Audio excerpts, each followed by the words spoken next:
오늘 이 말씀을 가지고 세상을 이기는 믿음이라는 제목으로 은혜를 나누고자 합니다. 세상을 이기는 삶이라고 하는데, 세상을 이기는 것, 뭐 세상을 이길 필요가 있느냐는 거죠, 세상을. 그런데 우리가 살아가다 보면은 우리 생각이 항상 눈에 보이는 데서 이루어지고, 눈에 보이는 대로 행동하고, 눈에 보이는 대로 모든 것을 지켜가려고 하는 것을 우리는 보고 있습니다. 세상으로 바라보면은 많은 사람들을 바라보면 부러움의 대상이 되고요. 또 어떤 사람은 존경의 대상이 되고요. 어떤 사람은 정말 흠모할 만한 사람의 모습이 나타나기도 합니다. 어떤 데는 나도 저렇게 한번 해봤으면 좋겠다 하는 욕망도 가질 때도 있고. 그런데 그게 세상의 전부 다가 아니라는 것을 성경은 우리에게 말해주고 있습니다. 로마서 12장 2절에는 이렇게 말씀하고 있습니다. 너희는 이 세대를 본받지 말고 오직 마음을 새롭게 함으로 변화를 받아 하나님의 선하시고 기뻐하시고 온전하신 뜻이 무엇인지 분별하도록 하라. 세상을 바라볼 때는요, 아름답고 찬란하고 내가 갖고 싶은 욕망, 내가 누리고 싶은 그런 행복도 있을 거라는 거예요. 그런데 성경은 뭐예요? 오직 이 세대를 본받지 말라고 말씀하고 있는 것을 우리는 볼 수가 있습니다. 세대를 본받지 말라는 거예요. 세상을 바라보면요, 뭐든지 남을 짓밟고 이겨야 되는 세상, 1등만 기억하는 세상. 하나님은 그렇지 않다는 것을 우리에게 말씀해 주고 있습니다. 하나님은 우리를 통해서 뭐를 가장 낮고 가장 천하고 가장 보잘것없는 자를 들어서 있는 자를, 강한 자를 부끄럽게 하는 모습들을 우리는 봅니다. 우리는 훈련이 아주 잘 된 장군이 있습니다. 그런데 이 장군하고 누가 감히 대들어 싸울 용기도 가질 수가 없고요. 그 사람이 아무리 모욕적인 말을 해도 감히 그 사람에게 대들 생각조차 못하고 두려워서 이름만 들어도 벌벌 떨면서 살아가는 그런 장군이 있습니다. 그런데 한 소년이 그 모습을 본 거예요. 어떻게 세상적으로 보면 보잘것없는 거예요. 세상적으로 보면 아무 힘이 없어 보이는 어린아이 하나가 그 앞에 섰습니다. 그런데 그 칼과 창을 들고 투구를 쓴 그 장군 앞에 선 한 소년은 상대하기 보아도 누가 봐도 말도 안 되는 모습으로 마주서 있어요. 그가 가지고 있는 것은 투구도 쓰지 않았고 갑옷도 입지 않았고 창과 칼을 가지지도 않았습니다. 그런데 그가 가지고 있는 건 뭐예요? 돌멩이.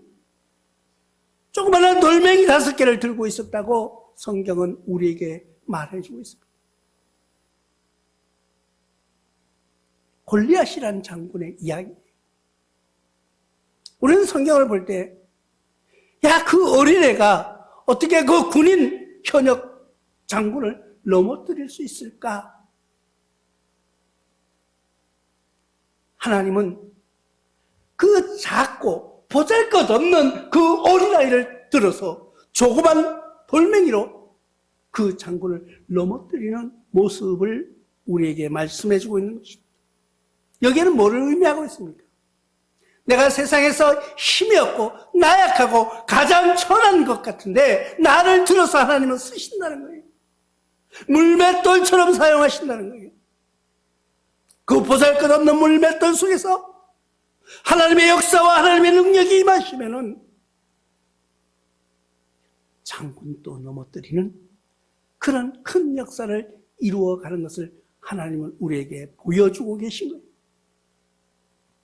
그럼 우리는 믿음을 어디에다 둘 것인가?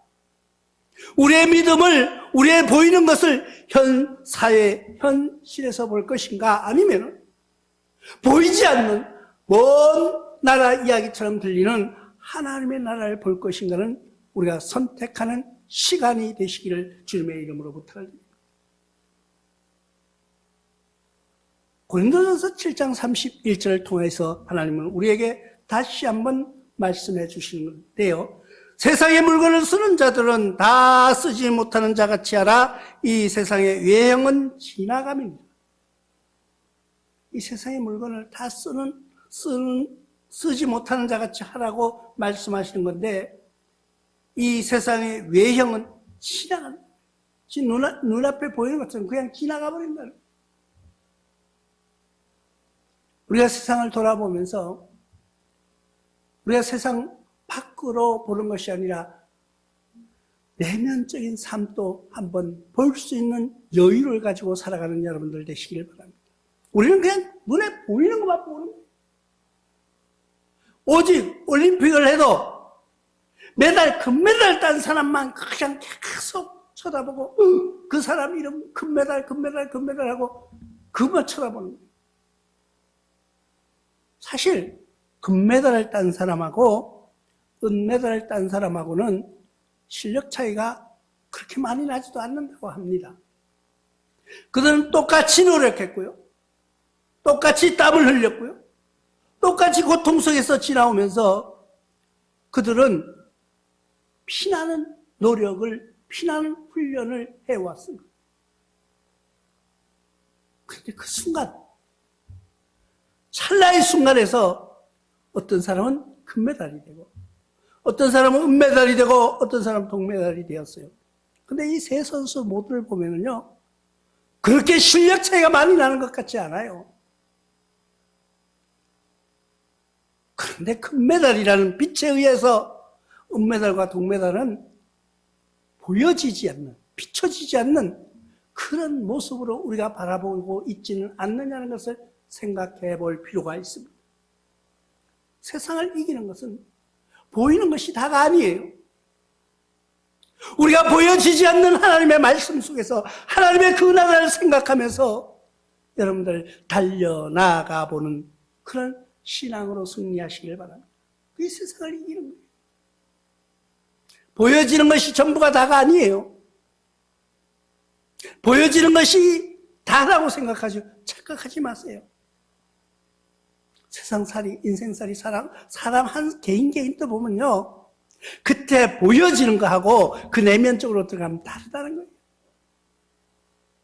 항상 웃는 것 같고요, 항상 밝은 것 같은데 그 내면적으로 들어가 보면은 그 마음 속 깊이는요, 어두움과 공허감이 쌓여 있는 사람도 많다는 것을 우리는 기억하시기 바랍니다.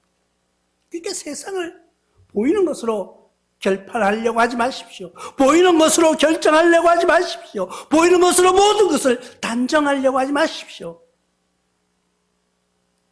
우리는 하나님의 아들임을 기억해야 됩니다.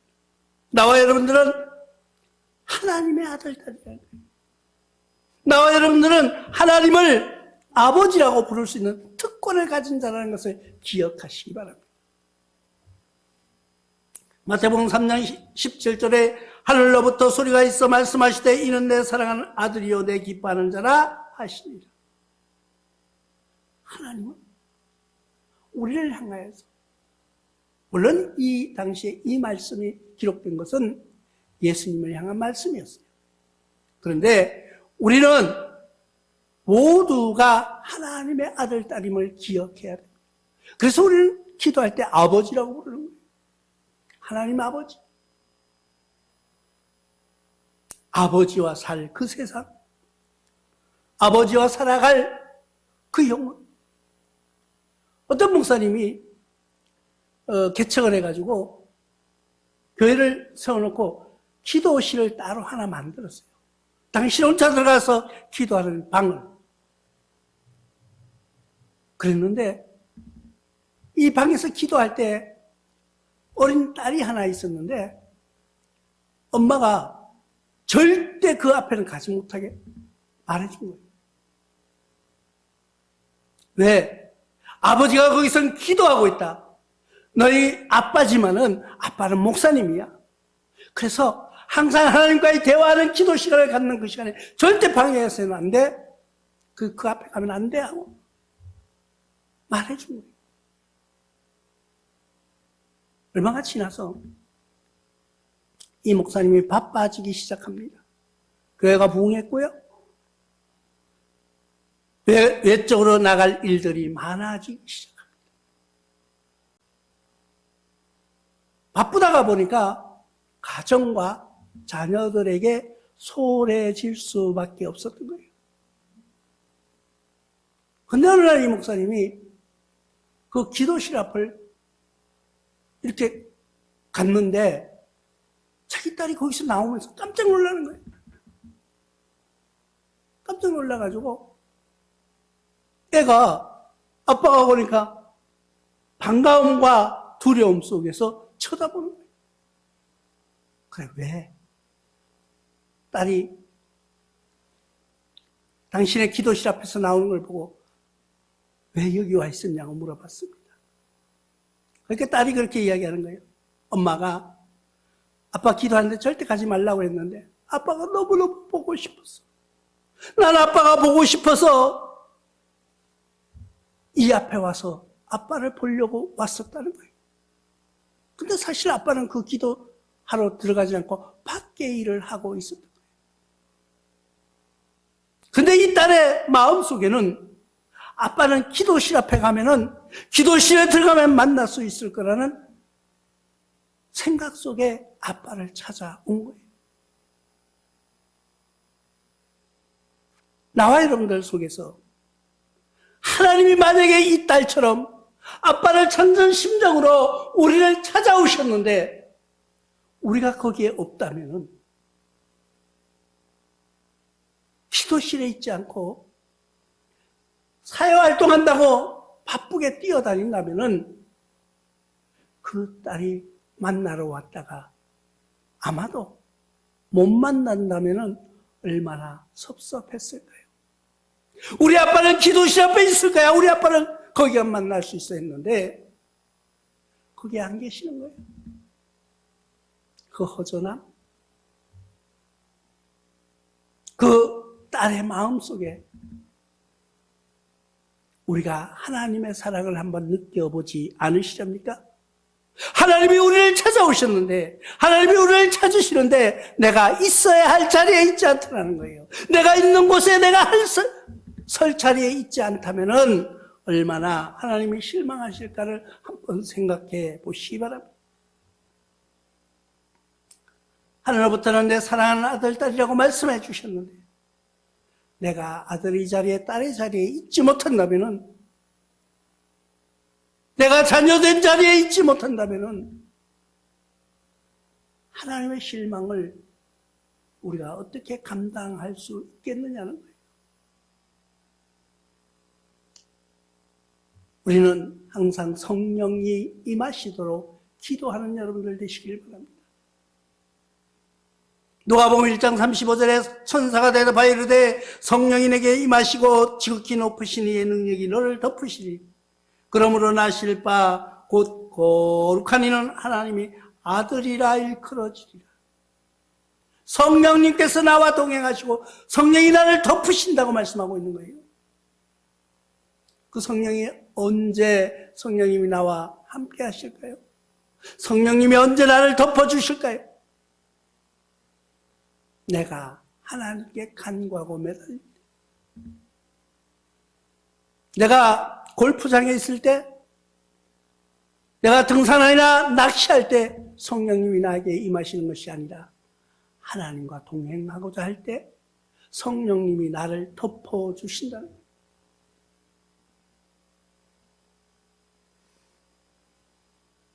요한일서 4장 15절 누구든지 예수를 하나님의 아들이라 시인하면 하나님이 그의 안에 거하시고 그도 하나님 앞에 거하느니라. 바로 그거예요. 예수님을 시인하는 기도, 예수님을 인정하는 신앙생활이 되어야 되는 거예요. 근데 우리는 우리 마음속에 진정한, 우리 생활 속에 진정한 예수 그리스도가 있느냐는 거예요. 내 마음속에 예수 그리스도가 안 계신데 어떻게 세상을 이길 수 있느냐는 거죠.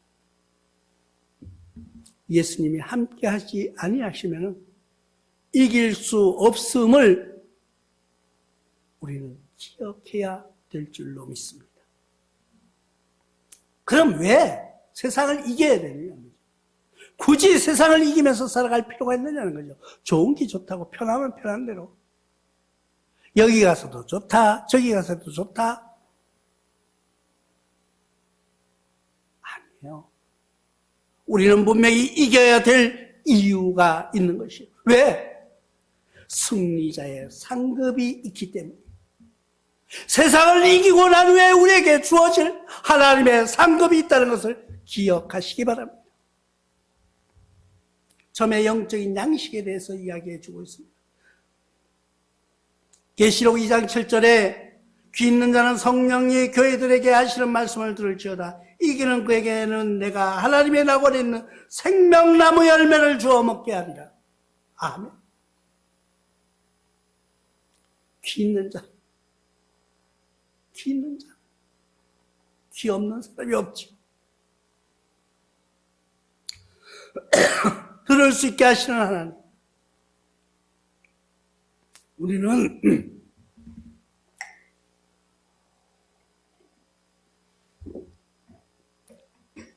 하나님의 말씀을 듣는데 온 심혈을 기울여야 합니다.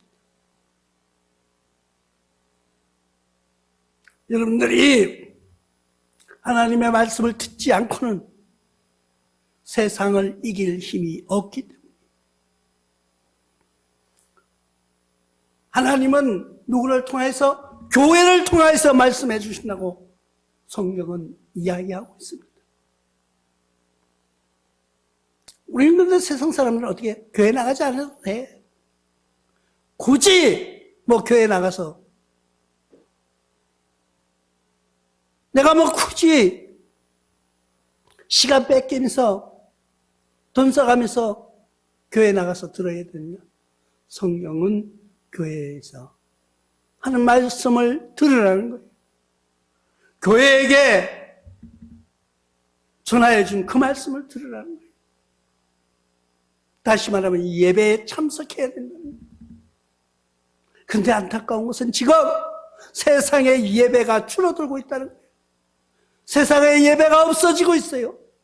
세상의 예배가 점점 사라지고 있음을 우리는 안타까워해야 합니다. 아름다운 말로 포장합니다. 형식적으로 드려지는 예배, 행위가 중요하냐? 행위예요? 행위가 아니에요. 하나님과의 통하는 통로의 역할을 하고 있다는 것을 기억하시기 바랍니다. 권세를 허락하신다고 말씀하고 있습니다. 승리자의 상급이에요. 계시록 2장 26절에 이기는 자와 끝까지 내 일을 지키는 그에게는 만국을 다스리는 권세를 주리니. 어떤 사람에게요? 모든 고난과 어려움을 극복한 성도들에게, 시련 속에서도 꿋꿋이 남아서 승리하는 그에게 무엇을 준다고요? 권세를 주신다고 말씀하고 있는 거예요. 우리는 그 권세를 잡으시는 여러분들 되시기를 주님의 이름으로 부탁을 드립니다. 그럼 그 권세가 언제까지는 거예요? 언제까지? 성경은 우리에게 다시 한번 말씀해 주는데 그런 권세와 그런 영적 양식은 영원하다고 말씀해 주고 있습니다. 영원한 양식이라고, 영원한 유업이라고, 영원한 권세라고 우리에게 말씀해 주고 있는데 계시록 21장 7절에 이기는 자는 그것을 상속을 받으리라. 그는 그의 하나님이 되고 그는 내 아들이, 나는 그의 하나님이 되고 그는 내 아들이 됩니다. 영원하다는 거예요. 이 권세를 잠깐 대통령 임기처럼 4년, 5년 주는 것이 아니에요. 영원히 주신다고 약속해 주고 계신 것을 믿는 여러분들 되시기를 바랍니다. 누구에게? 이기는 자에게. 무엇을? 세상을 이기는 그에게는 그 권세와 영원한 양식을 우리에게, 영적인 양식을 우리에게 유산으로 허락하여 주신다는 거예요. 상속해 주신다는 거예요. 상속. 유업으로 상속해 주시는 누가요? 나는 내 하나님이 되고 나는 그의 하나님이고 이기는 자를 향하여서 말하는 거예요. 네 하나님이 된다는 것은 아무나 네 하나님이 아니고 이기는 그에게, 이기는 그를 통하여서 내 아들을 삼으리라고 하신 하나님의 말씀을 기억하셔서 세상의 유혹이나 세상의 어떤 미혹에 빠져들지 않으며 승리해서 세상을 이기고 하나님의 상속을 받아 하나님의 권세와 영적인 양식을 받아 영원히 승리하는 삶을 누리시기를 주님의 이름으로 축원합니다.